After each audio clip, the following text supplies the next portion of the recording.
Welcome to VAR and Chill, the only place where offside opinions are always onside. Now that we've had time to digest what happened last season, it's time to look forward. This year, the stakes feel higher than ever, with new signings, new managers, and new big dreams for every club. So in today's video, we're going to dive in deep into some of the biggest questions in football that are on every fan's minds.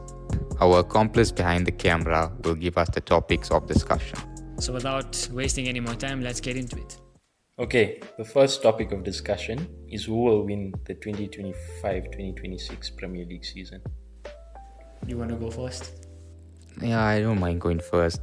Look, in our last episode, we did dive into this year. So, look, I said that City will win the league, and I still believe they'll win the league. Look, they made some really good signings. Pep is still a great manager despite last season. And yeah, look, you got the likes of Mamouche that was there last season. Good player. I think he'll be, even better this season as he, adapting to the squad. They signed Aït-Nouri, I think. I think he's a good player. Ryan Cherki as well. I think he's a good player. He's a really good player. I think he'll add that bit of flair that City just lacked. And yeah, I just think it will be tight with City and Liverpool. But City will get it for me. Okay, fair enough. I feel that it's going to be tight again, for sure. But I think Liverpool are going to win it again. Obviously, there's a bit of bias in that. Yeah, I was just going to say. There's definitely bias in that. I'm always going to be biased. But I genuinely do think that we had a team that didn't win the league. Klopp left. Slot came in with the same team, obviously with Chiesa, but I mean that doesn't really count. Yeah, he was injured most of the season. Most of the time, he didn't really play. But I think now, even with these new signings that we're making, Wirtz, Kerkez, Frimpong, apparently Ekitike is on his way in, not Isak. But either way, I'm sure they'll still go for one or two more signings. But I still people splashing the cash. I mean, it can be. That also can be a bad thing, though. Can also be a bad thing. That can be a bad thing. I mean, it doesn't work for every club. And in recent times for Liverpool, we never did that, and we've found success without that. So I don't know how it's going to work, but I still think that it will be new for Liverpool because they haven't done this before. Definitely. But sometimes spending big can be bad. Fair enough. The next topic of discussion is which team will emerge as the dark horse, surprising everyone and shaking up the established order. That's a really good question. I honestly think, even though you won't agree with me, that Crystal Palace will emerge as the dark horses. Look, they have a brilliant manager in Glasner, and if they can retain players like Mateta, Eze, Marquez, which I'm not sure if it's going to happen, just have to wait till the end of the transfer window. They all linked, I know. But if somehow they can retain those players, I think they will cause a lot of upset, especially with the top four that will be in the Premier League. And look, they were supposed to play in the Europa League, obviously. Now that's cut down to the Conference League.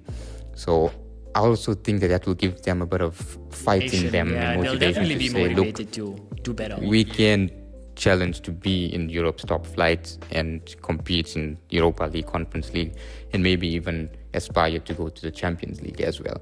So I really think Palace will be the dark horses. And look, I was going to say Forest, but I don't categorize Forest as a dark horse anymore if they sustain what happened to last season. Yeah, definitely. So yeah, it's Palace for me. I think the dark horses for me, and it's going to sound stupid because they already are a good team, but I think it's going to be Aston Villa. And the reason I'm saying that is because they did well last season. They played in the Champions League. They made it relatively far as well. They gave PSG a run for their money. They definitely gave PSG a run for their money compared to all the other clubs that have played them. But I think that Aston Villa are going to be the dark horses in terms that they're going to be much better than they were last season. Last season, as it was a difficult game. Playing them was not easy for every club. It was a team that teams didn't want to play against. But I think this season they're going to be even stronger, and they're definitely going to be challenging for that top four. They will challenge for that top four. Yeah, if they challenge for the top four, then they can be regarded as dark horses. Definitely, and I think it's like between Villa and Newcastle, I think the two of them are really going to challenge for top four. But I think Villa are going to be much better than they were last season. So for me, they're going to be the dark horses.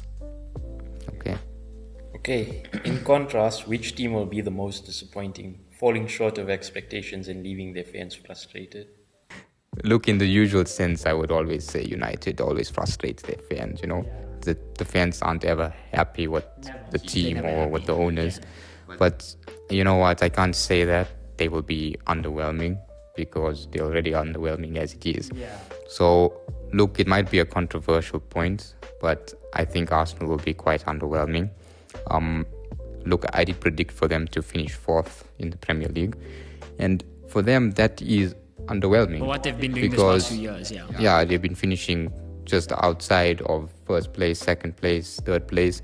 And the point you brought up also is that sometimes when you spend big and make a lot of transfers and buy all these new players, it doesn't always work for work. everyone. Look at Chelsea, we spent £1 billion on players in the past, and it just didn't click for us, you know? Look, sometimes you do need a good manager. Arteta is a good manager. I'm not taking that away from him. But maybe in the next few seasons, with these new signings coming in, even they need a striker in. I think Gyökeres will go to them. He's pushing for the transfer. They have all these other signings like Zubimendi, Christian Norgard, I think a few others. It's quite a few. So, you know what, to put all of those players straight into the starting 11, potentially, I mean, it will take a bit of time for them to adapt. And I think they won't start the season off as good as they should, and for them to finish That's in that fair. top flight. So, yeah. I think for me, the team that will be the most disappointing, again, they finished low last season, but I think they're going to be even more disappointing is Tottenham. Not in terms of placement, Yeah. in terms of expectations. They're going to make signings. They won the Europa League. They are champions. Champions, yeah. And obviously I feel like all of them, everybody has this expectation of them that, okay, now Thomas Frank is also there. They sacked Postecoglou for whatever reason. But now that Thomas Frank is there, everybody has this expectation that they're going to be quite high up. So I'm not making a comparison as compared to last season to this season. I'm saying they're going to be disappointing in terms of what people expect from them next season. Because I feel like a lot of people have expectations for them to be good because, again, won the Europa League, great manager, they're going to make signings. So I think they're going to be quite disappointing compared to what everybody thinks. Yeah, I think the fans need to be a bit realistic as Yeah, well. that's the thing. And, you know, when you get a new manager, Thomas Frank did really well at Brentford. But, you know, when you move to any new club, whether it's a player or a manager, it takes some time. Of course, there's time for adjustment. So maybe they'll bounce back in the future, but I just don't think next We season. may be completely wrong. Yeah, I on mean, this all is just a everything. prediction. It's still, But, the Premier League's still a month away. still a month Transfer away. market is still wide open, so we'll see when we get there. A lot of factors at play, yeah. Okay, who will bag the golden boot and become the league's top scorer? Oof, that's a really tough question. Because the Premier League is gifted with a lot of great strikers nowadays. Not even just strikers. You get Strikers, every position wingers, every position. bagging goals for fun. But it's a striker's job to score the goals. That's why I'm going for the strikers. Look, Isak is there. He's part of it. Haaland has to be there. If Arsenal sign Gyökeres, I don't know if he will be there. It just depends. João Pedro did fantastic in Club World the Cup, Club yeah. World Cup. You still have the likes of Salah, you have the likes of Palmer, players off the bench, maybe like the Lab, other players as well. And you know what? I think Isak is having the time of his life at the moment. And I think he really wants to get a new, fresh start. Not this season. He's probably going to stay at Newcastle, so next season. So yeah, I think Isak will take it. It will be tight though. For me, I think it's going to be between Isak and Salah, but I'm almost leaning towards Isak because of the whole AFCON thing. Like last season, Salah bagged goals. He scored a lot. Don't get me wrong. And he could do that again. I don't know. But he needs the consistency, and every time he goes for AFCON, something happens and he never comes back the same player. It's like a curse on him, the AFCON. But he's going to go to AFCON. He has to go in December. Yeah, and around then he that misses time, yeah. so many fixtures, and everybody knows Boxing Day fixtures and Christmas time fixtures. Those are crucial fixtures. Most of the time, if you finish top by the end of December, that's a team that will win. Exactly. The league. Like So, we've seen that so many times. So I think, okay, again, this doesn't have to do with who's going to win the league, but I think Salah, he'll do well. And I don't know if he's going to come back from AFCON the same. Like he always doesn't. So I'm leaning more towards Isak. But yeah, it's between the two of them. Okay. And on that note, who will be the top assister? Cole Palmer. I don't need to explain. I also think Cole Palmer is going to say that. Look, he's been great, as we see. He's still got that firepower. He's not a one-season wonder, No, as everyone definitely. thought he would be. He's a great player. He's a world-class player, in my opinion. And now that we got all of these new additions to the squad, it opens up space for him to actually do his thing, move around, pick up the pass, pick up his head. Definitely. And if you get a lethal striker in João Pedro and Liam Delap, I think he'll just edge it. I also think so. I think Palmer's he's a good player, that's no doubt. Maybe he had a bit of a dry spell last season, but I mean, when you looked at when De Bruyne had such great plays in front of him, he was getting assists for fun. Yeah. And then games where Haaland was injured or whoever it was up top, or there just wasn't someone on their day finishing, he didn't get as much assists. Obviously, that takes nothing away from De Bruyne. He's one of the best midfielders of all time. Definitely. I think that's if the Chelsea team can click, and it looks like they are from what we've seen in Club World Cup. They sustain that going If they into sustain Premier that, then League, definitely, then I think Palmer will definitely be a top contender for Yeah, I agree. Playmaker Award. Yeah. And finally, who do you think will be the standout stars of the entire season? Who will be crowned the PFA Player of the Year and PFA Young Player of the Year? Well, PFA Player of the Year, it usually goes to the top scorer, I guess. So I'd have to say Isak, Yeah, according to fair what I enough. went with for Fair enough. top goal scorer, you know. And look, Palmer is still regarded as a young player, and if he does get the best, highest assists, then yeah, he'll get it. Fair enough. I think for Player of the Year, it's a tough one. Again, also I feel like it's going to be, what you said makes sense. It's going to be somebody who's got the most goals or assists. It's rarely ever like a normal midfielder or a normal defender. Because I think the Premier League doesn't really look at but that's just how they played the team. That's the team thing. plays That's just how in football general. has been recently. That it's more about the stats, not about how you play. And the trophies. So Yeah, even so- with the Ballon d'Or. So Yeah. Look, I think it's going to be, same thing like you said. It's going to be between the top. I think it will be the top goal scorer, which will be Isak or Salah for me. And again, winning the league makes a difference. And because I think Liverpool will win Will it, win the league. Yeah. I edge more to Salah for that one.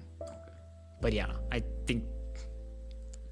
Yeah, young player. player of the year. I'm going to go for a bold shout and early prediction into the season.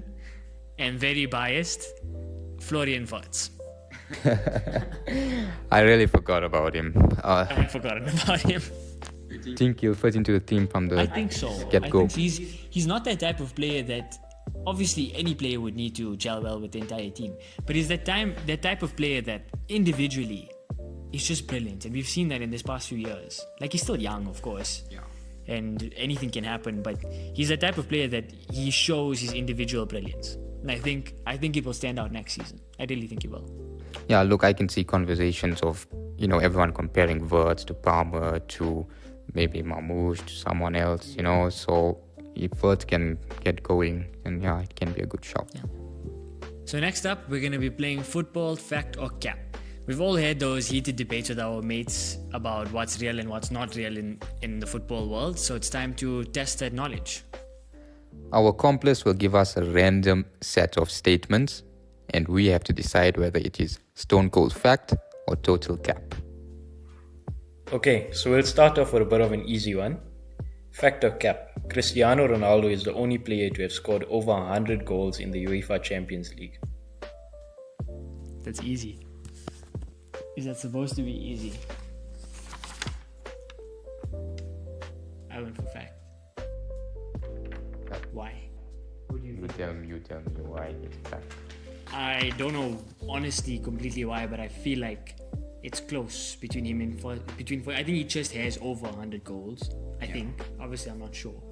Yeah. But I think he has just over 100. I think Messi's close second, but he's on like 80 or 90 or something like that. That's what I was thinking, because Ronaldo and Messi has played for a long Yeah, time yeah, in the 100%. Champions League. So I would say that Ronaldo is above Messi. I know that for sure. But I do think Messi has reached the 100 goal. Okay. So, Zoyer was right. It is cap. Cristiano Ronaldo has 140 goals Oh damn. Okay. in the Champions League, and Lionel Messi has 129 goals. Oh shit. I knew they were close to each other. I just didn't know what the. For Look, some I- reason, in my head, I saw it as like Ronaldo between 100 and 110, and Messi like 90 something. I don't know why. Look, I knew he was the top goal scorer, but I also know I can't, talk bad about Messi's of Champions course. League career. So yeah, And then we still have Robert Lewandowski with 105. Oh shit. Okay, never mind. The next question is Premier League focused. The Premier League's all-time assist leader is Frank Lampard. Okay, you're both wrong. maybe it's just my bias on that. I don't know. I don't think that's biased. I felt like he was the top assist. I think he is, but I think in the last few seasons, De Bruyne maybe Yeah. has edged him a bit. So there's actually 4 players ahead of him. Yeah. First place is Ryan Giggs with 162 assists. Second place is Kevin De Bruyne with 119. Third place is Cesc Fabregas with 111. Fourth place is Wayne Rooney with 103. And fifth place is Frank Lampard with 102. Sure. Damn. I thought he was like like 6th or 7th on top goal scorers in the Premier League. I wasn't sure about assists though. Yeah. I should have known this, but anyways. Okay, moving on to some midfield legends on the topic of Frank Lampard. The next statement is Andres Iniesta has never won a domestic league Golden Boot or Player of the Year. Okay, Wasim is correct. Yeah. It's Facts. a fact. Oh yeah, I didn't even give my reason, but I said fact because you said he hasn't won a domestic league golden boot or yeah, because you must remember who like Iniesta was great. He was great with all the other greats. But think as about who well. was in the same team with him and the teams opposing him. But Messi- I would have thought he'd win like the Player of the Year maybe, not the Golden Boot, but the Yeah, Player but of the think Year. about those years when Iniesta was really good, right? In his prime.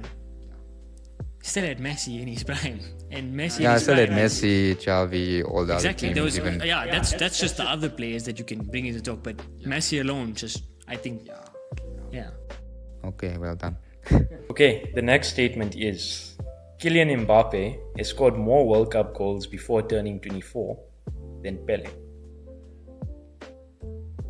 That's a tough one. Wait. He scored more World Cup goals before he turned 24 than Pele all time.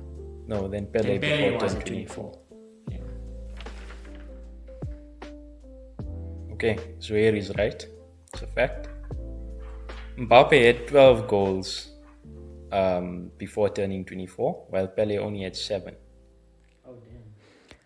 I remember Mbappe flourishing in both World Cups, Yeah, he he did because I mean they were in final for both. Final football, I think he won top goal scorer And even for yeah. both or for one of them.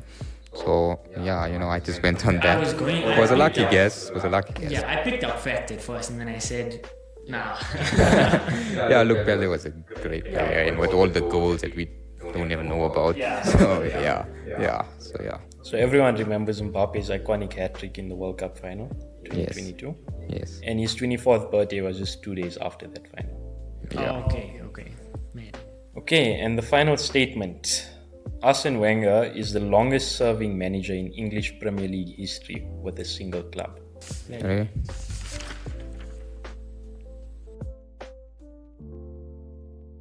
All right. Is it a joint thing? Where did you put? Fact. Yeah, so- okay. Okay, so you can look at it in 2 ways. It could be a fact if we go too much in detail, because I went in detail, by the way. you went in detail. Yes. Okay, so did I then. Right. So Alex Ferguson had a longer overall tenure at Manchester United from 1986 to 2013. However, this was before the Premier League's inception in 1992. So if you look at it in that way, No, so then it should be Cap. Ferguson's tenure was definitely longer then. Premier League, yeah. Yeah. Wenger That was was a at question, Arsenal from so- 1996 to 2018. So it's a technicality. It is. Look, Let us know what you guys think. I don't mind sharing Who the had, spoils. yeah, fair. But who? Let us know what you think. Who had the longer tenure? Was it Arsene Wenger or was it Ferguson? Let us know in the comments. Thank you for watching. Hope you guys enjoyed. Don't forget to like, comment, and subscribe. And please do. It's free.